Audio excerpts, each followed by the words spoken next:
इस video lecture में हम बात करने जाएंगे पावर के बारे में। पावर क्या होती है और उसकी पावर रेटिंग्स क्या होती है, पावर को कैसे कैलकुलेट किया जाता है, इन्हीं सभी पर इस पर बात की जाएगी। देखिए, पावर तो सीधे सीधे रिलेटेड होती है एनर्जी से। एनर्जी जिस रेट पर चेंज हो रही है, जिस रेट पर ट्रांसफ़र हो रही है, जिस रेट पर ट्रांसफॉर्म हो रही है, उसी रेट को पावर का नाम दे दिया गया है। देखिए, power is defined as the rate at which energy is transferred और ट्रांसफॉर्म्ड। अब एनर्जी क्या होती है, ये हमने पहले भी बात की है दूसरे वीडियो लेक्चर में। एनर्जी किसी भी काम को करने की एबिलिटी होती है। जैसे अगर मैं इस पेंसिल को यहाँ से यहाँ मूव कर रहा हूँ, तो इसमें जो भी मेरी एनर्जी खर्च हुई है, वो मेरी एनर्जी होगी यहाँ से यहाँ तक वर्क डन करने के लिए। वो मेरी एनर्जी कहलाएगी। और देखिए, एनर्जी कभी भी क्रिएट या डिस्ट्रॉय नहीं की जा सकती है। एनर्जी सिर्फ और सिर्फ एक फॉर्म से दूसरी फॉर्म में कन्वर्ट की जा सकती है। अगर हम बात करें इलेक्ट्रिकल मोटर्स की, जैसे मान लीजिए किसी मोटर की बात करें, तो वो मोटर इलेक्ट्रिकल एनर्जी को मैकेनिकल एनर्जी में कन्वर्ट करती है। अगर हम जनरेटर की बात करें तो मैकेनिकल एनर्जी को इलेक्ट्रिकल एनर्जी में कन्वर्ट करता है। कुछ क्रिएट नहीं करता है, कुछ डिस्ट्रॉय नहीं करता है। मतलब एनर्जी को क्रिएट नहीं कर सकता, एनर्जी को डिस्ट्रॉय नहीं कर सकता, सिर्फ और सिर्फ एक एनर्जी को दूसरी एनर्जी में कन्वर्ट कर सकता है। मान लीजिए, ऐसे बहुत सारे एग्जांपल्स मैं आपके लिए बताता हूँ जो शायद आपके काम आए। जैसे मैकेनिकल एनर्जी को अगर कन्वर्ट करना है, तो मैकेनिकल एनर्जी से कन्वर्ट करके काम में लेना है, तो इलेक्ट्रिकल मोटर काम में आती है। जैसे वो इलेक्ट्रिकल एनर्जी को मैकेनिकल में बदल देती है। जैसे एलईडी जो है वो इलेक्ट्रिकल एनर्जी को इलेक्ट्रोमैग्नेटिक एनर्जी में बदल देती है। रेजिस्टर जो होता है वो हमेशा इलेक्ट्रिकल एनर्जी को हीट प्रोड्यूस करता है। बैटरी जो होती है वो केमिकल एनर्जी से इलेक्ट्रिकल एनर्जी बनाती है। और जो विंड मिल होती है वो विंड एनर्जी से इलेक्ट्रिकल एनर्जी बनाती है। अगर मैं बात करूँ इलेक्ट्रिकल पावर की, तो देखिए, पावर को बेसिकली दो बातों से जज किया जा सकता है कि एक तो कितनी इलेक्ट्रिकल एनर्जी ट्रांसफ़र हो रही है या ट्रांसफॉर्म हो रही है, और वो कितनी फास्ट हो रही है। दोनों बात पर डिपेंड होगा कि how much electrical energy is transferred and how fast that transfer happens.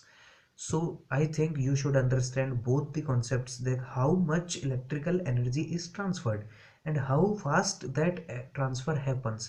कितनी एनर्जी बन रही है, ये कितनी एनर्जी ट्रांसफर हो रही है, और दूसरी बात कि कितनी फास्टली वो ट्रांसफर हो रही है। दोनों बात पर इलेक्ट्रिकल पावर डिपेंड होती है। अब देखिए, पावर में दो चीज़ों को डिफाइन किया गया है, एक तो कंज्यूमर और एक प्रोड्यूसर। देखिए, कंज्यूमर को सीधे तरीके से अगर बात करें तो कंज्यूमर तो वो होता है जो इलेक्ट्रिकल एनर्जी को यूज़ करे, मतलब इलेक्ट्रिकल एनर्जी को चेंज करे किसी और फॉर्म में। जैसे अगर मैं एलईडी की बात कर लूँ, तो एलईडी हमेशा इलेक्ट्रिकल एनर्जी को इलेक्ट्रोमैग्नेटिक एनर्जी में कन्वर्ट कर देता है। वो उसको कंज्यूम करता है, पावर को कंज्यूम करता है। अगर मैं प्रोड्यूसर की बात कर लूँ, तो वो हमेशा ही इलेक्ट्रिकल एनर्जी को जनरेट करेगा। मतलब when energy is transferred to electrical form, मान लीजिए कोई भी, जैसे इलेक्ट्रिकल पावर इज प्रोड्यूस्ड, वो प्रोड्यूस करता है इलेक्ट्रिकल एनर्जी को, हमेशा ही प्रोड्यूस करेगा। जैसे कोई बैटरी है तो वो केमिकल एनर्जी से इलेक्ट्रिकल एनर्जी बनाती है। मैं नेक्स्ट टॉपिक पर आता हूँ, वॉटेज। वॉट जो है वो इलेक्ट्रिकल एनर्जी, वो पावर की यूनिट है। अब देखिए, यहाँ से अगर हम स्टार्ट करें तो energy is measured in terms of joules. आप सभी को पता है कि एनर्जी को हमेशा ही जूल्स में देखा जाता है। जूल्स में जूल उसकी यूनिट होती है। अब पावर क्या होता है? पावर तो rate of change of energy है। तो इसका मतलब जो भी पर सेकेंड एनर्जी बदल रही है वो ही उसकी पावर हो जाएगी। देखिए, power is a measure of energy over a set amount of time. We can measure it in joules per second. Per second हमने उसका सेट अमाउंट ऑफ टाइम ले लिया है। ऐसा यूनिट जो होती है वो वॉट होती है। वॉट को कैपिटल डब्ल्यू से शो किया जाता है, और जूल पर सेकंड से वॉट को बताया जाता है। वॉट की कुछ और फॉर्म्स भी होती हैं प्रीफिक्स लगा करके, जैसे नैनो वोट हो गया, माइक्रो वोट हो गया, मिली वॉट हो गया, what, kilo watt, mega what, giga watt. इनको इन प्रीफिक्स एब्रीविएशन से शो किया जाता है, और ये इनका वेट होता है। जैसे 10⁻⁻⁹ जो होता है वो नैनो वॉट का होता है। उसी तरीके से हम चलते जाएं तो इस तरीके की टेबल हम बना सकते हैं। अगर हम आगे बात करें तो जो वोल्ट्स होते हैं वो हमको पता है कि जूल्स पर गुलाम में उनको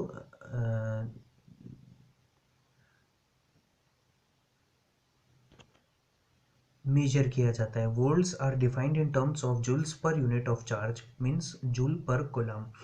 current measures charge flow over time in terms of ampere coulomb per second. Current को हमेशा ही कूलम पर सेकेंड में देखा जाता है, उसी को हम एम्पियर का नाम देते हैं।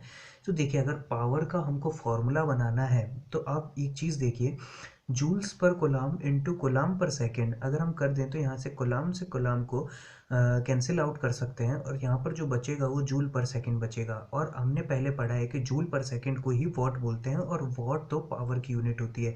इसका मतलब जो जूल पर कोलाम है ये तो मेरा वोल्ट्स हो गया, और ये मेरा करंट हो गया, मतलब एम्पियर्स हो गया। तो volt into ampere is called power. Power is basically defined as P is equals to VI। अब अगर रेजिस्टेंस की बात कर लूँ तो पावर को किसी दो और फॉर्म में बताया जा सकता है।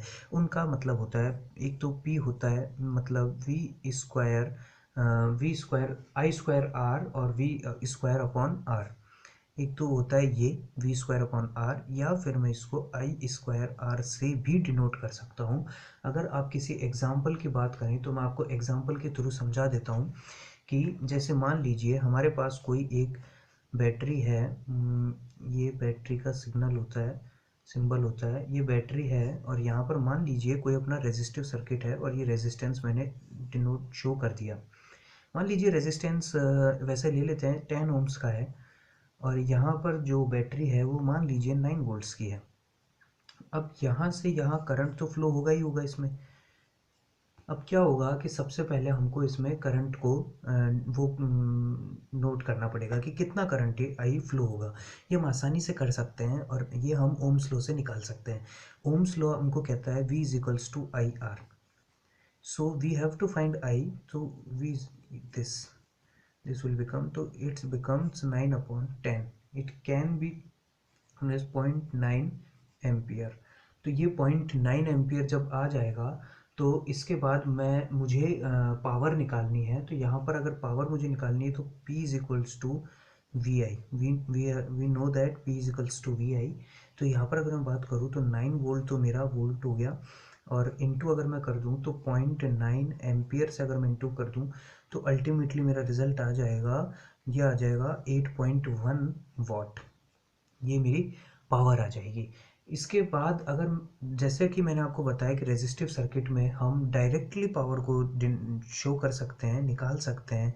अगर यहाँ पर मैं यूज़ करता V स्क्वायर अपॉन आर, इसका मतलब मान लीजिए मैं यहाँ पर सीधे ही V square upon R use कर लेता, तो V स्क्वायर का मतलब हो गया 81, मतलब 9 एंड R हो गया मेरा 10 ओम्स। तो ये अल्टीमेटली मेरे पास आ जाएगा 8.1 वॉट, जो कि मेरा result as same as this है।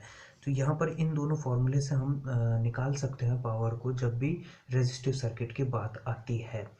यहाँ पर हमारा मोस्टली पावर की जो बात है वो कंप्लीट हो जाती है। अगर हम बात करें तो पावर के, देखिए, कुछ पावर रेटिंग्स भी होती हैं जो कि अलग अलग जगह पर अलग अलग टाइप से काम आती हैं।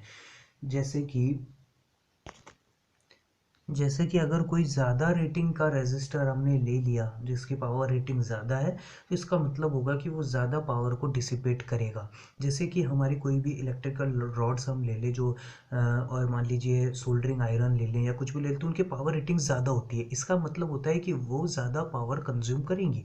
वॉशिंग मशीन्स होती हैं या फिर कोई भी इलेक्ट्रिकल अप्लाइंसेस जो ज़्यादा पावर रेटिंग होती है वो ज़्यादा पावर कंज्यूम करते हैं, और जिनकी पावर रेटिंग्स कम होती हैं वो कम पावर को कंज्यूम करते हैं।